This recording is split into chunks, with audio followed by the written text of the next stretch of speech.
For the longest while, pedophiles have been out in the streets in America and all across the world. In fact, 16 out of 1,000 children in America have been sexually assaulted by an adult. And honestly, I say we need to bring back capital punishment for those who commit such crimes.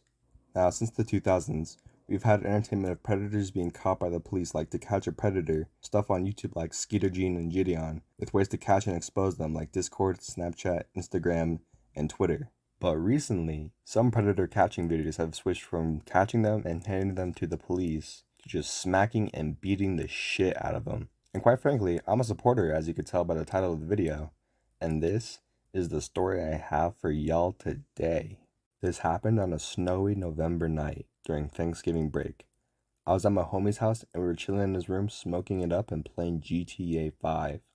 I mid-hit when we hear a knock on his door, which scared the shit out of me.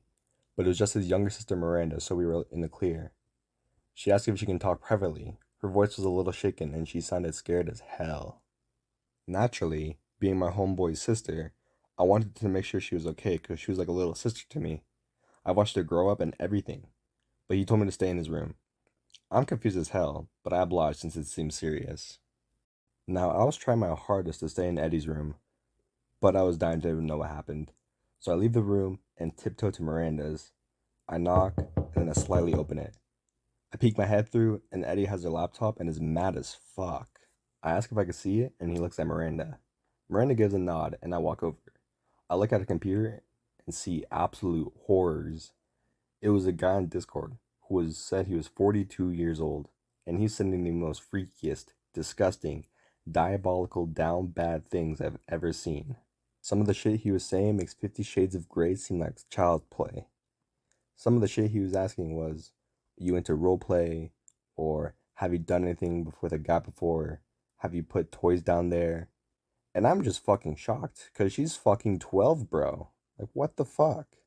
Brother, what the fuck? I'm gonna beat this man's ass and break every bone in his body. God, fuck, bro. I don't think that's enough. Miranda, why haven't you blocked him? I did, I swear. This is his fourth account and he won't stop. I'm reading more of the messages and see that the creep is 3 hours away from us. Stupidly, she told him what town we were in, but thankfully not their address. We should get him to drive up to us and jump the shit out of him. He might report us to the police though.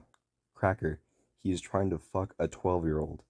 We'll show the cops everything. And besides, I got some shiesties and other homies got shiesties too. He won't even see our face. Eddie and I called up some of the other boys so they could join in. It took zero convincing. They were all down to beat the shit out of this pedophile. Miranda gives us the computer so we can message the pedo and get him to come up to us. We all have our masks and a bunch of baseball bats laid out on Eddie's bed like a heist movie. It was easy to get him to come up to us. Him seeing the message and the address convinced him enough to drive 3 whole hours. The address we gave him was a park nearby our neighborhood, but still a little isolated from the rest of the town. To make things better, he agreed to meet up at night, meaning we could sneak up on him in our all-black outfits. At 10 p.m., the creep tells us he started driving. Eddie tucks Miranda in, saying that she'll be okay and nothing will happen to her. We run the plane down again and we're hyping ourselves up. We're low-key taking flicks and getting our pump on with the gym set in Eddie's basement. At 12:30, we hop in Tony's whip and drive to the park. We park a good block away as to not park in the parking lot, as that could raise suspicions. We arrive and scope out the park and low-key find some hiding spots that could cover us up and let us ambush him.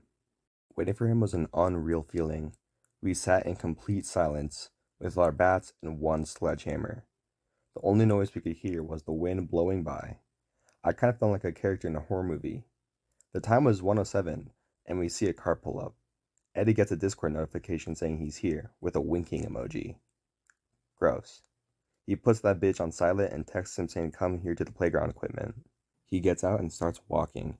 Now everybody's on alert. He gets on the equipment and is whispering Margot and then replying to himself saying Polo. He finally gets into the right spot and BAM! Xavier hits this dude's head with a sledgehammer. The dude's head starts bleeding and he falls backwards. He tries to run but he's dazed as hell. He trips over himself on the stairs. He was a persistent fucker, trying to get up and sprint to his car. The homies on the side cut his ass off and start beating him with the bats. Xavier and I get down to the wood chips and join in on the ass kicking. It is all taking turns hitting him.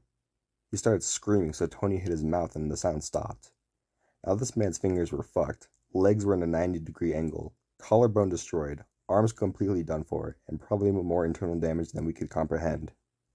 So after that absolute adrenaline rush we experienced, we started to run.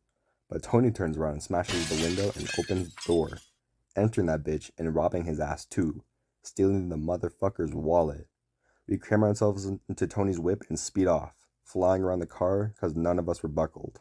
We arrived at Eddie's house and sneakily entered as we didn't want to wake up Miranda or his parents. We dumped everything out of his wallet and it was kind of sad. We thought there would be more shit, but all there was a used Burger King gift card and $27.